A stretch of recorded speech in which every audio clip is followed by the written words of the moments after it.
Good evening. पहले श्लोक से शुरू करेंगे। शुभम करोति कल्याणम आरोग्यम धन संपदा शत्रुबुद्धि विनाशाय दीप ज्योति नमोस्तुते। इसका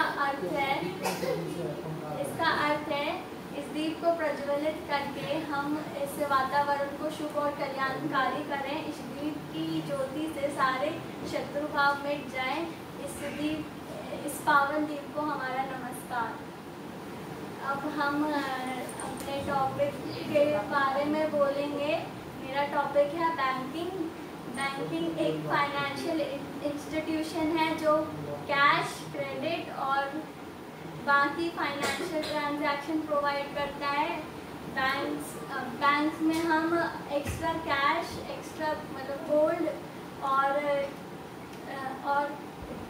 क्रेडिट डिपॉजिट कर सकते हैं। सर्टिफिकेट डिपॉजिट कर सकते हैं।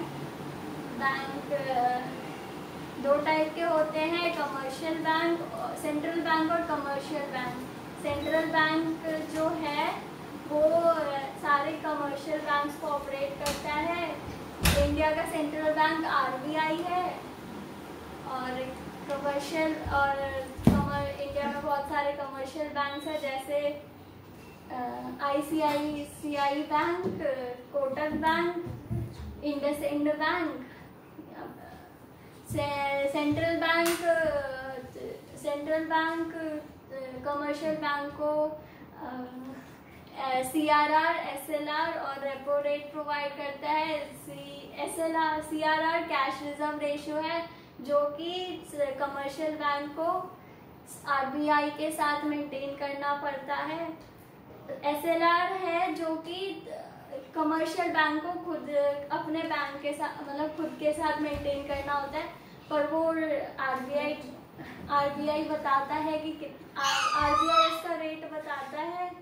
अगर SLR की रेट RBI बढ़ा देता है तो इससे फिर नॉर्मल रेसिडेंट्स के लोन्स पे इंटरेस्ट भी बढ़ जाते हैं, और अगर कम कर देता है तो फिर लोन्स पे इंटरेस्ट कम हो जाते हैं। Thank you.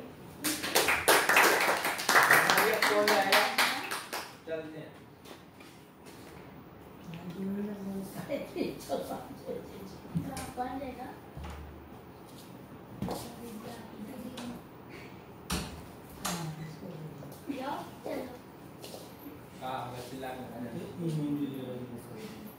अरे कौन जाएगा? अंकित को बोल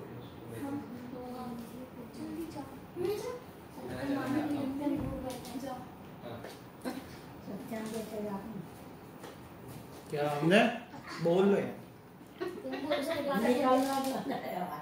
यहाँ बैठे युवकों को मेरा सब प्रेम नमस्कार और बड़ों को मेरा सादर प्रणाम। अब अपने भाषण के आरंभ करने से पहले मैं एक श्लोक प्रस्तुत करना चाहूंगा।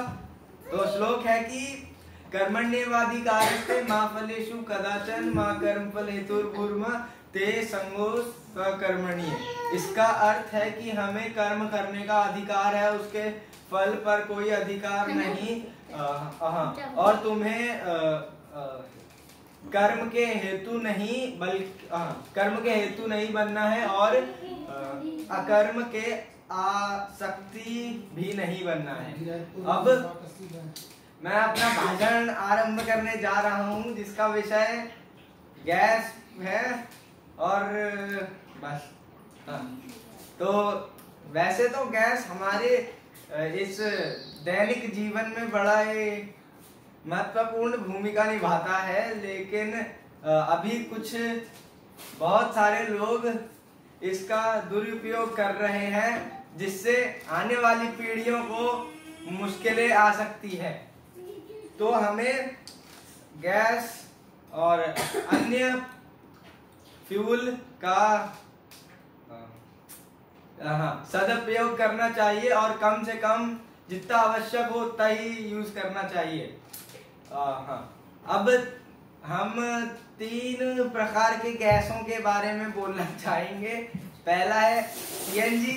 सीएनजी का मतलब है कंप्रेस्ड नेचुरल गैस, जो कुछ गाड़ियों में इस्तेमाल करा जाता है। वो एक पॉल्यूशन नहीं फैलाता है।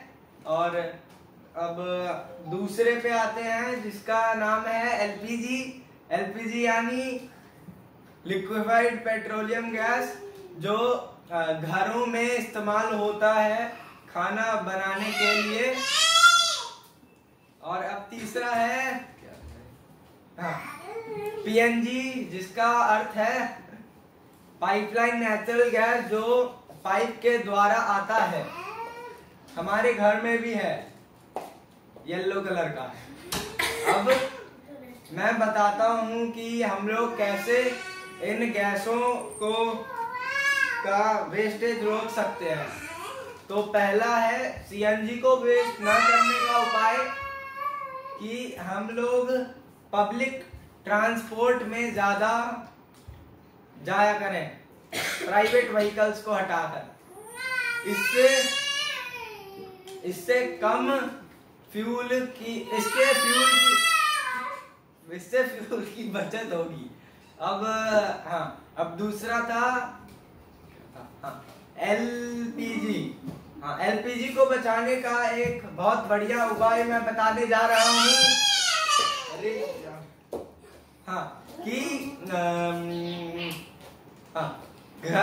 हमारे घर में खासकर कम से कम ये अजीब सा खाना बनाया जाए, इससे गैस की बहुत बचत होगी।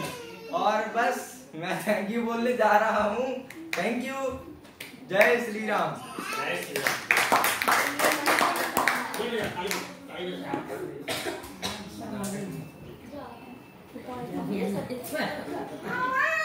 शुभ संध्या। सबसे पहले हैप्पी ब्रदर्स डे मेरे सारे भाइयों को। अब हम एक संस्कृत श्लोक से शुरू करते हैं। सर्वलक्षणहीनो अपि यः सदाचार्यवान् नरः श्रद्धानुवंसूयः शतमर्षाणि जीवति। अर्थात सभी लक्षणों से हीन होने पर भी यदि कोई अच्छे आचरण वाला है, श्रद्धावान है तथा किसी से ईर्ष्या न करने वाला है, तो वह 100 वर्षों तक जीवित रह सकता है। अब हम बिजली के बारे में कुछ बताएंगे। बिजली का आविष्कार बेंजामिन फ्रैंकलिन ने किया था। 1879 में थॉमस एडिसन ने पहला इलेक्ट्रिक बल्ब बनाया था।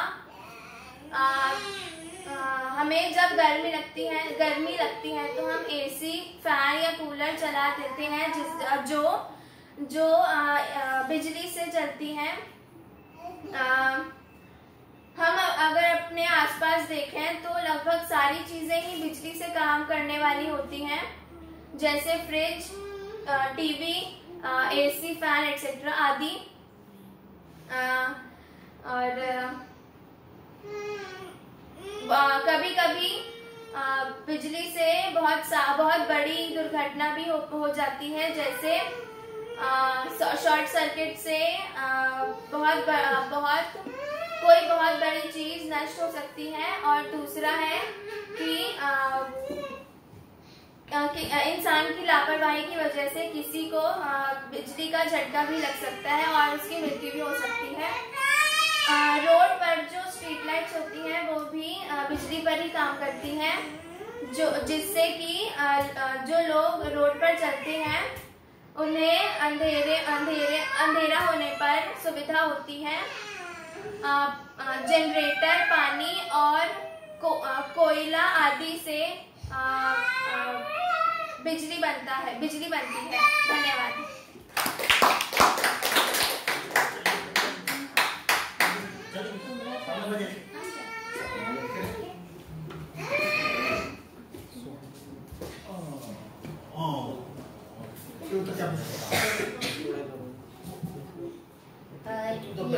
सबको शुभ संध्या। मैं श्लोक से शुरू करूंगा। आलस्यस्य कुतो विद्या, अविद्यस्य कुतो धनम, अधनस्य कुतो मित्रम, अमित्रस्य कुतो सुखम। इसका अर्थ है आलस करने वाले को विद्या कहा, जिसके पास विद्या नहीं उसको धन कहा, जिसके पास धन नहीं उसको मित्र कहा, और बिना मित्र के सुख कहा। अब मैं पानी पर बोलूंगा जल। तो फिर पानी, जल वह वस्तु है जिसके बिना मनुष्य जीवित ज्यादा दिन नहीं रह सकता है। जैसे कि हवा होती है, वह पहले स्थान पे आती है मनुष्य को जीवित रखने के लिए, वैसे ही दूसरे स्थान पे जल आता है। अगर हम बोलें तो जल के बहुत सारे टाइप्स होते हैं। जैसे कि अगर नॉर्मल बात करें तो जल सिर्फ 2 ही टाइप के होता है, एक होता है साफ पानी और एक होता है गंदा पानी। लेकिन अगर विज्ञान में जाएं तो जल के बहुत सारे प्रकार होते हैं, जैसे कि distilled water, filtrate water, sedimented water और भी बहुत सारे। लेकिन इन सब के अलग अलग काम होते हैं। जैसे डिस्टिल्ड वाटर को हम पी नहीं सकते क्योंकि वो इतना ज़्यादा फिल्टरेट हो जाता है जिससे उसके सारे मिनरल्स हट जाते हैं। वह सिर्फ कार बैटरीज में ही यूज हो पाता है। हमारे घर या फिर जितने भी फिल्टर्स होते हैं उसमें फिल्टरेट वाटर होता है, जिसको फिल्टरेशन बोलते हैं प्रोसेस को। और सेडिमेंटेड वाटर भी यूज हो सकता है लेकिन पी नहीं सकते हैं क्योंकि उसमें जो भी हैवी पार्टिकल्स होते हैं उसके स्मॉल पार्टिकल्स या जर्म्स उसमें रह जाते हैं। अब मैं पानी कहाँ से आता है वह बताऊंगा। सबसे पहला तो है कि अंडरग्राउंड वाटर, जमीन के नीचे से कुएं खोद सकते हैं। दूसरा नदी, तालाब, जलाशय, इन सब से भी पानी आता है। तीसरा बारिश से भी पानी आता है। जब भी बारिश होती है तो फिर हम अपने जो भी बर्तन हैं उन्हें रख सकते हैं। लेकिन विज्ञान ने यह साबित करा है कि जो भी जल बारिश की पहले जो भी जल बरसता है ऊपर से, जो पहली बूंदें बरसती हैं वह पॉल्यूशन को भी कम करती हैं क्योंकि वह डस्ट जो भी होते हैं हवा में उसको कैरी करती है।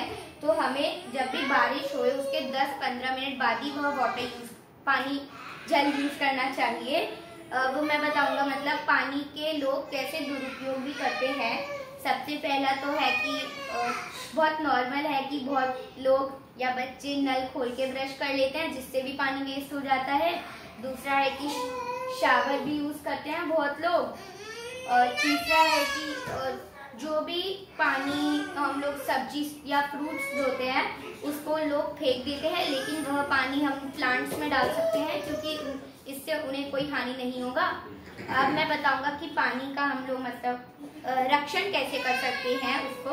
सबसे पहला तो जैसे बारिश होती है उसके 10-15 मिनट बाद हम अपने बर्तन रख सकते हैं जिससे पानी स्टोर हो सकता है। और दूसरा है कि पानी का पहले ही बोला जैसे मैंने, उसे हम प्लांट्स में डाल सकते हैं। उस पानी से जिस पानी से पोछा लगाते हैं उसे भी हम लोग ग्रास में डाल सकते हैं। उसके बाद तीसरा पॉइंट पानी बचाने का है कि अगर जैसे बहुत लोग अब से नदी में कचरा भी फेंक देते हैं लेकिन अब वह नहीं होता है। इसके लिए बहुत सारे अभियान चले हैं। उनमें से एक क्वेस्ट भी हो रहा है जिसमें मैंने भी पार्टिसिपेट करा है, नमामि गंगा क्वेस्ट, जिसे गवर्नमेंट ही चलाती है।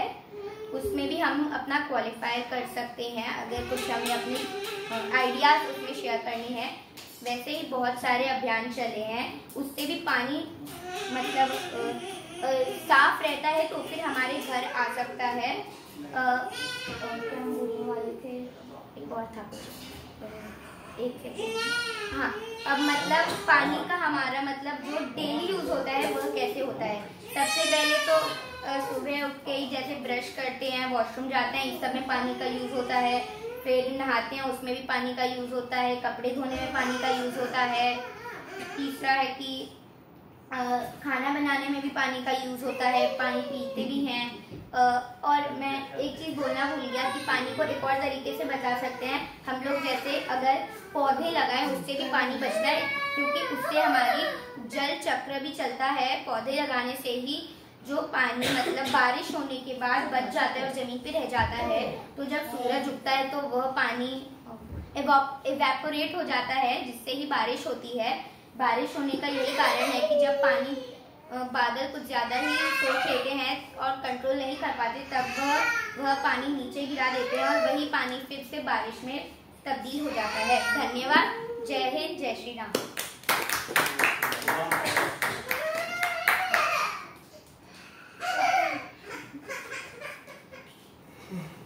घुमा थोड़ा बाहर घुमा। ठीक है। हाँ। ओम भूर्भुवस्सुः तत्सवितुर्वरेण्यं भर्गो देवस्य धीमहि धियो यो न प्रचोदयात्। आज मैं रोड पे बोल रहा हूँ। हैं? बोलो बोलो। रोड के बारे में बोल रहा हूँ। रोड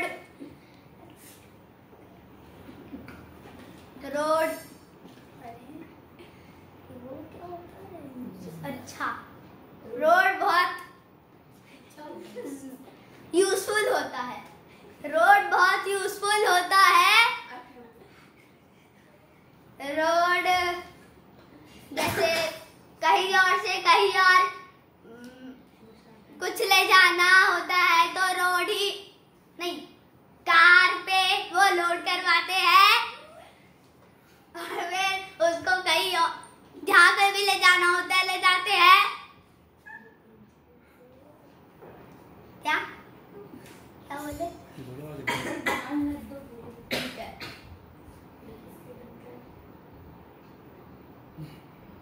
रोड पे बहुत सारी एक्सीडेंट होती है।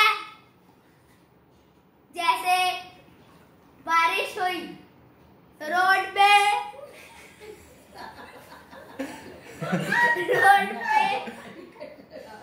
गड्ढे हो गए, रोड पे गड्ढे हो गए, गाड़ी चलती नहीं है। फिर बारिश के वजह से फिर गाड़ी पे गिर जाते हैं, फिर इलेक्ट्रिसिटी के तार कार पे लग जाते हैं, फिर पता नहीं क्या होता है। धन्यवाद। जय हिंद।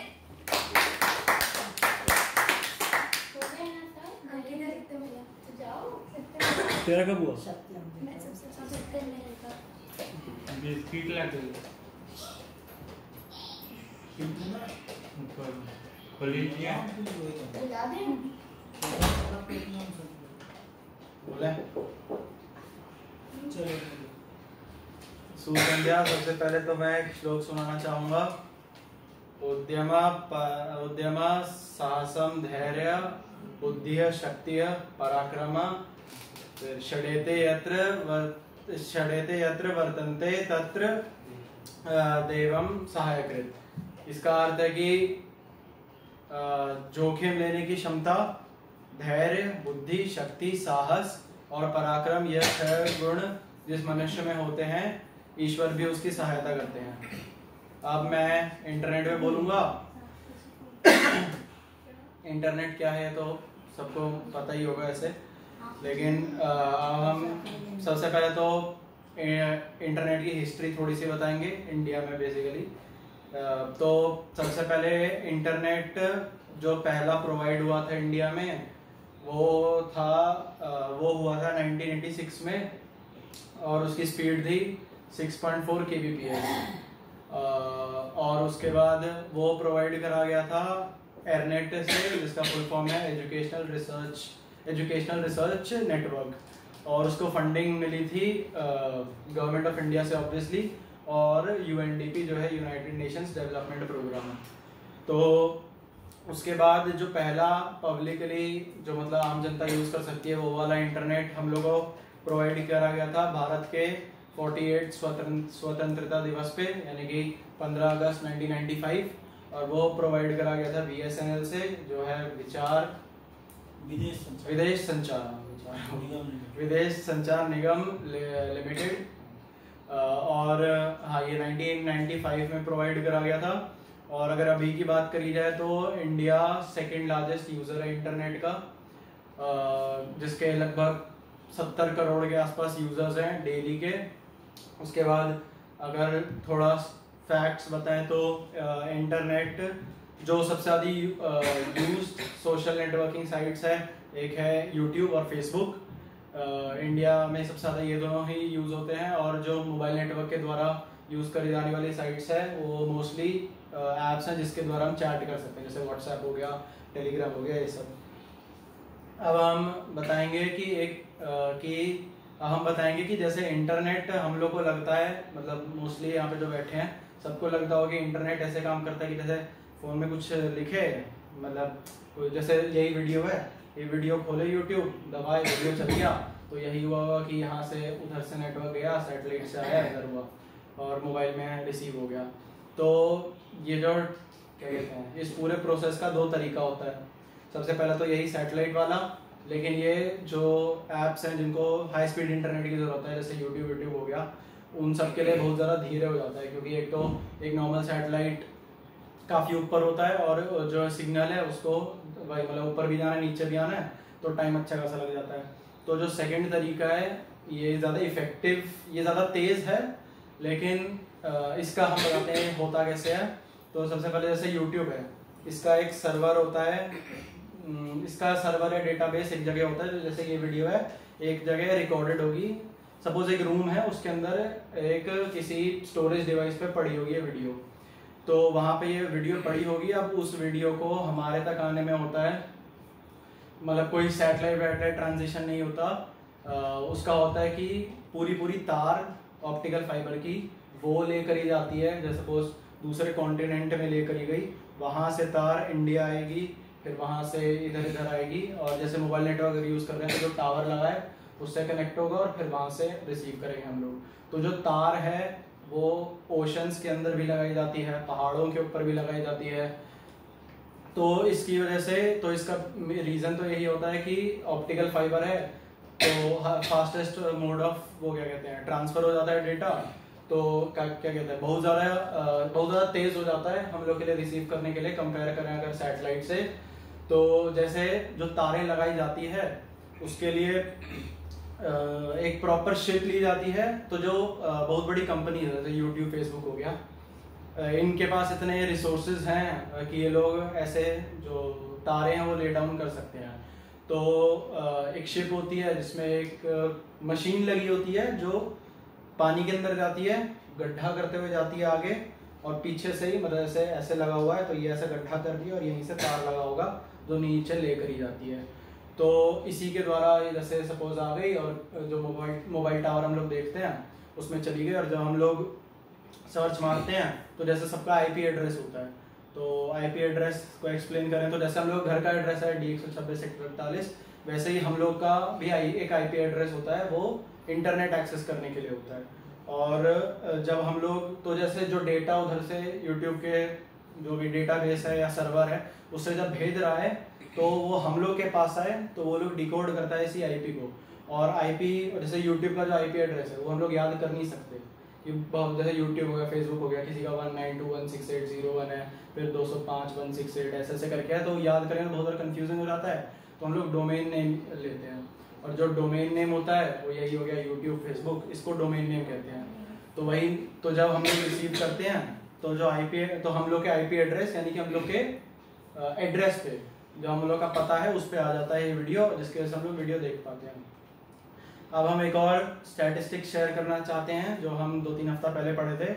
वो ये था कि पिछले अभी इंडिया में लगभग 50% लोग इंटरनेट यूज़ करते हैं, और इसी को सिर्फ 5 साल पहले अगर कंपेयर करा जाए तो यही 50% मात्र 27% पे था।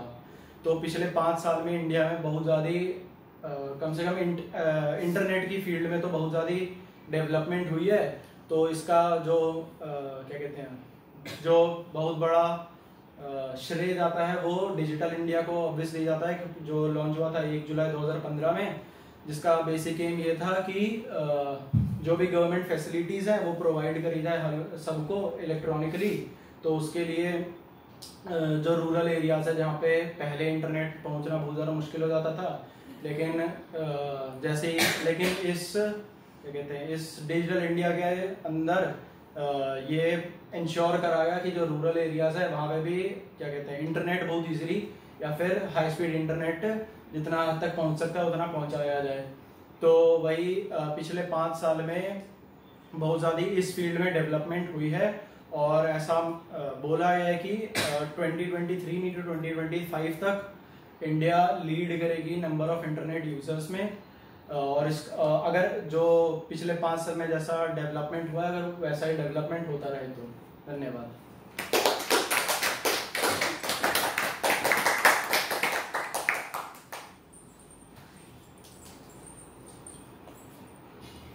Good evening. सबसे पहले हम श्लोक बोलेंगे। विद्यार्थी लाभते विद्याम, धनार्थी लाभते धनम, पुत्रार्थी लाभते पुत्रम और मोक्षार्थी लाभते गति। अर्थात जो विद्यार्थी होते हैं जो विद्या की इच्छा रखते हैं उन्हें विद्या प्राप्त होती है, जो धन की इच्छा रखते हैं उन्हें धन प्राप्त होता है, जो मोक्ष की इच्छा रखते हैं उन्हें मोक्ष प्राप्त होता है।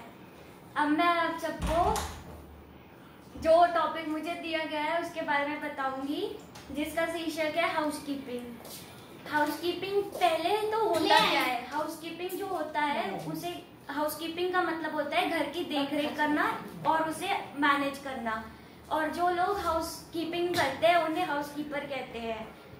हाउसकीपिंग में जो काम आते हैं उनमें साफ सफाई आती है, जिसमें झाड़ू पोछा, मकड़ी के जाले को हटाना, फिर जितने भी इंसेक्ट्स अगर जैसे कॉकरोच टर्माइट सब हो जाते हैं उन सबको हटाने सबका काम ये सब वही देखते हैं।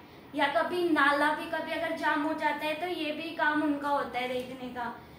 फिर दूसरा काम होता है उनका खाने को देखने का, मतलब खाने में क्या बनना चाहिए और उसकी स्वच्छता को देखना। फिर आता है और अगर कभी राशन भी खत्म हो जाए राशन का भी ध्यान रखना उनका काम है। फिर और अगर घर में कोई भी सामान की कमी होती है तो वो भी उन्हीं का काम है कि वो मंगवाकर उसकी पूर्ति करे उस सामान की। फिर जो हाउसकीपर होते हैं वो अनेक बिल भी भरते हैं, जिसमें बिजली बिल आ गया, पानी का बिल आ गया, फिर टैक्सेस हो जाते हैं। जो हाउसकीपर जो होते हैं वो जरूरी नहीं है कि खाली लड़की आई हो, वो लड़के भी हो सकते हैं और ये घर के हर सदस्य भी ये काम कर सकते हैं, या फिर किसी ऐसे व्यक्ति से करवा सकते हैं जिसपे हमें विश्वास हो, उन्हें भी सौंप सकते हैं ये काम। फिर हाउसकीपर जो होते हैं वो जो है अगर जैसे इलेक्ट्रिकल अप्लायंसेस जो होते हैं जैसे कंप्यूटर, एसी, पंखा, फिर लाइट या फिर फ्रिज, ये सब अगर खराब हो जाए तो उन्हें भी ठीक कराने का काम जिम्मेदारी उनकी होती है। हो गया।